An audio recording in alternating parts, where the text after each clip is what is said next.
আসসালামু আলাইকুম এভরিওয়ান।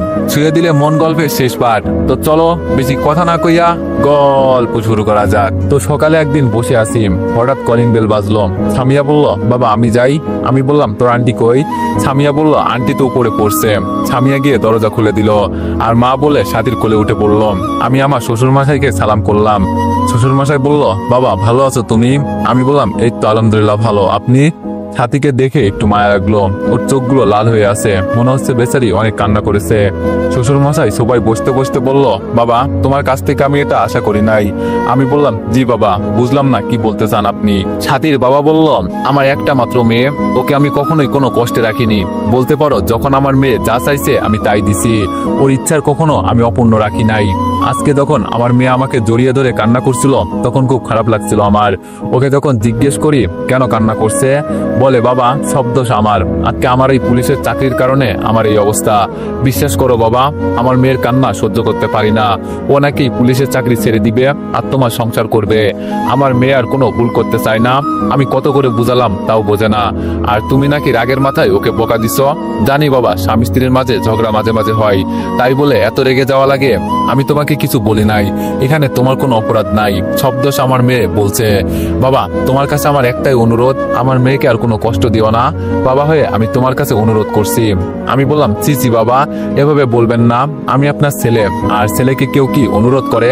আপনার চিন্তা করতে হবে না, আমি হয়তো রাগের মাথায় কয়েকটা কথা বলছি, তাই বলে ও চলে যাবে। ছাতির বাবা বলল, সে যাই হোক বাবা, আমি আমার মেয়েকে দিয়ে গেলাম, আর কয়েকদিন পর আমার মেয়েকে নিয়ে আমাদের বাড়িতে যাবা। আমি বললাম, জি বাবা। ছাতির বাবা বলল, এটা কি আমার নাতি? ছাতি আমার পিছনে সামিয়াকে নিয়ে দাঁড়িয়ে আছে। আমি বললাম, জি বাবা। সামিয়া বলল, আম্মু ইনি কে? ছাতি বলল, উনি হলেন তোমার নানা ভাই। সামিয়া বলল, সত্যি? সামিয়া ওর নানা ভাইয়ের কোলে চলে গেল।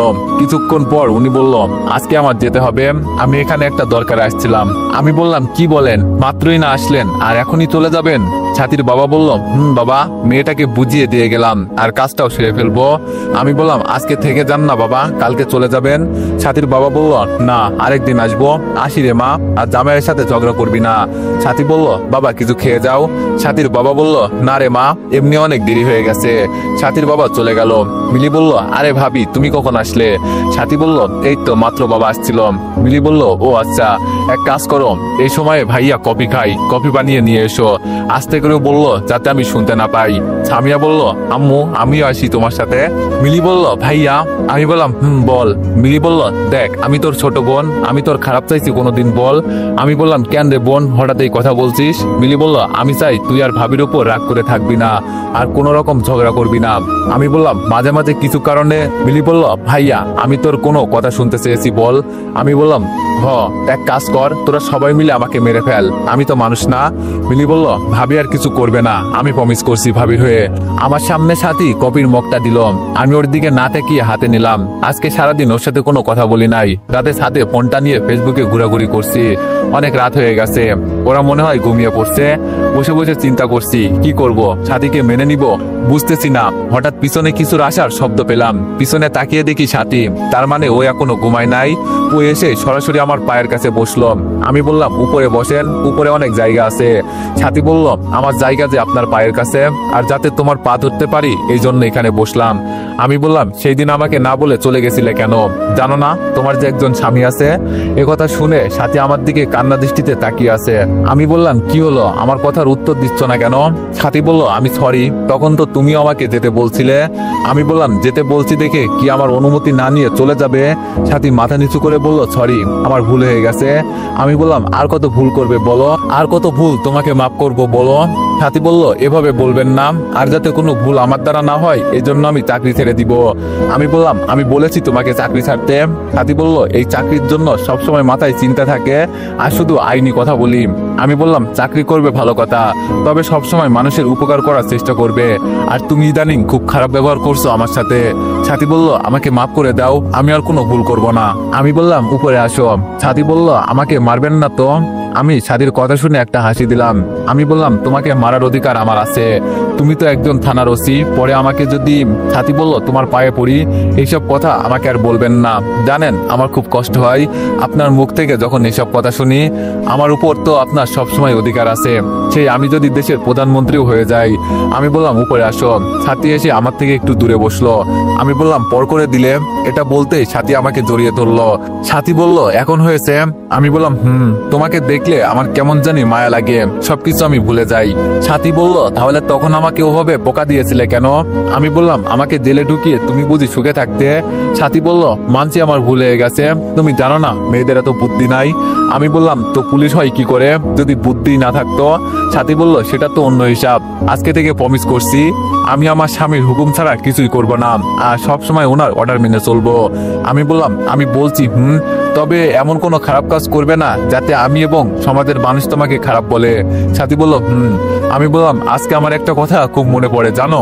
ছাতি বলল কি? আমি বললাম আমার আম্মু যদি থাকতো তাহলে বলতে পারতাম, দেখো আজকে তোমার ছেলে প্রতিষ্ঠিত, সব আছে তোমার ছেলের। ছাতি বলল মন খারাপ করো না, কারণ মা তো আর সারা জীবন বেঁচে থাকে না। আমি বললাম ছাতি তুমি কি জানতে আমি আগে কোথায় ছিলাম? ছাতি বলল বস্তিতে। আমি বললাম তোমার মাঝে মাঝে এই কথা শুনে ঘৃণা হয় না যে একটা বস্তির ছেলের কাছে তোমার বিয়ে হয়েছে? ছাতি বলল বস্তির ছেলে তো মানুষ, আর আমি তো আমার জামাইকে নিয়ে খুব গর্বিত, কারণ তুমি নিজে কষ্ট করে প্রতিষ্ঠিত হয়েছো। আমি বললাম আগের সাথী আর এখনকার সাথীর মাঝে খুব পার্থক্য জানো? ছাতি বলল কিভাবে জানতে পারি? আমি বললাম প্রথম যেই দিন তোমার সাথে দেখা হয়েছিল তখন তো তুমি আমার সাথে কথাই বলছিলে না। ছাতি বলল আমি তখন বুঝতে পারছিলাম যে তুমি আমার উপর ক্রাশ খেয়েছো। আমি বললাম কেমনে বুঝলাম? ছাতি বলল সব ছেলেরাই আমাকে দেখে। আমি বললাম অন্য ছেলেদের সাথে আমার তুলনা দিলে? ছাতি বলল আর কত সরি বলবো বলো, কথা বললেও আমার দোষ, আর কথা বলবো না, এই যে মুখে আঙ্গুল দিলাম। আমি বললাম আমি দিতে বলছি তোমাকে। ছাতি বলল তো কি করবো? হ্যাঁ আমি শুধু কথায় কথায় ভুল করি। আমি বললাম আমার দিকে তাকাও। ছাতি বলল যা পারবো না, আমার লজ্জা করে। আমি বললাম এত লজ্জা রাখো কোথায়, জানতে পারি ম্যাডাম? ছাতি বলল তুমি জানো না ছেলেদের থেকে মেয়েদের লজ্জা বেশি। আমি ছাতির ঠোঁটে আমার ঠোঁট মিলিয়ে দিলাম, কিছুক্ষণ পর ছেড়ে দিলাম। ছাতি বলল খুশি তো তুমি এখন? আমি বললাম এটা আবার কেমন কথা? ছাতি বলল দূর, তোমার সাথে কথাই বলবো না। আমি বললাম আচ্ছা তাও এখন আমি সরি বললাম। ছাতি বলল আমি বললাম আচ্ছা ছাতি একটা কথা বলি। ছাতি বলল বলো। আমি বললাম তোমাকে কেউ কোনোদিন প্রপোজ করে নাই? ছাতি বলল কে বলছে প্রপোজ করে নাই? তুমি জানো আমার রাগ কেমন? ফুল নিয়ে এসেছে ঠিকই, কিন্তু হাত নিয়ে বাড়িতে যেতে পারিনি। আমি একটু হাসি দিলাম। ছাতি বলল তোমাকে কেউ প্রপোজ করে নাই? আমি বললাম অনেকেই করেছে, কিন্তু আমি তোমার অপেক্ষায় ছিলাম। ছাতি বলল কি তোমাকে কে কে প্রপোজ করেছে বলো, ওদের তো আমি রাখবো না। আমি বললাম অতীতের কথা আমাদের না বললেই ভালো হয়। ছাতি বলল কথা ঘোরানোর চেষ্টা করবেন একদম। আমি বললাম ধুর, তুমিও না ছোট পোলাপানের মতো বায়না ধরো। ছাতি বলল আচ্ছা চলো, অনেক রাত হয়ে গেছে, ঘুমাতে যাবা না? আমি বললাম আরো পরে, এভাবে খুব ভালো লাগছে। কেন তোমার লাগছে না? ছাতি বলল কালকে সারাদিন দৌড়াদৌড়ি করতে হবে গো। আমি বললাম কেন? ছাতি বলল আরে কালকে এক থানা থেকে বদলে আরেক থানায় আসতে হবে। আমি বললাম আচ্ছা ছাতি। ছাতি বলল বলো। আমি বললাম আমার সাথে আবার তো কোনো। ছাতি বলল যাও, আমি চলে যাবো বাড়িতে একটু পর। আমি বললাম সরি, আমার ভুল হয়ে গেছে। ছাতি বলল আকাশটা কত সুন্দর দেখার মতো। আমি বললাম বহুদিন পর নিজের প্রিয়জনকে নিয়ে রাতের আকাশ দেখছি, খুব ভালো লাগছে আমার, জানো তুমি? ছাতি বলল আমারও একটা ইচ্ছা ছিল বরকে নিয়ে রাতের আকাশ দেখবো, আর আজকে দেখো সেই ইচ্ছাটাও পূরণ হয়ে গেল। আমি সাথীকে কোলে নিলাম। আমি বললাম একটুও ভারী না তুমি। ছাতি বলল হঠাৎ করে আমাকে এইভাবে কোলে নেওয়ার কারণ? আমি বললাম রুমে চলো বুঝিয়ে দিব। ছাতি বলল দেখা যাবে ছাড়ের কত দম আছে। রুমে গিয়ে দরজা লাগিয়ে লাইট অফ করলাম। ছাতি বলল এই দাঁড়াও দাঁড়াও। আমি বললাম আজকে কোনো ব্রেক করতে পারবো না। ছাতি বলল তোমার অডিয়েন্সদের বলো ছাতি আর রিফাতের সংসারে যেন আরো একটা বেবি হয়। আমি বললাম তোমার বলতে হবে না, ওরা দোয়া করবে। সকালে উঠে দেখিও কয়টা বেবি থাকে ওদের দোয়ার ঠেলাই। তো এভরিওয়ান, কষ্ট করে হলেও কমেন্টে জানিও যে গল্পটি কেমন হইল, কারণ তোমাদের সুন্দর সুন্দর কমেন্টই আমাকে গল্প বানাতে আরো উৎসাহিত করে। তো যাই হোক, তোমরা সবাই একটু জানাইও যে গল্পটি কেমন হয়েছে, আর নেক্সট গল্পের জন্য সবাই অপেক্ষা করো। ধন্যবাদ।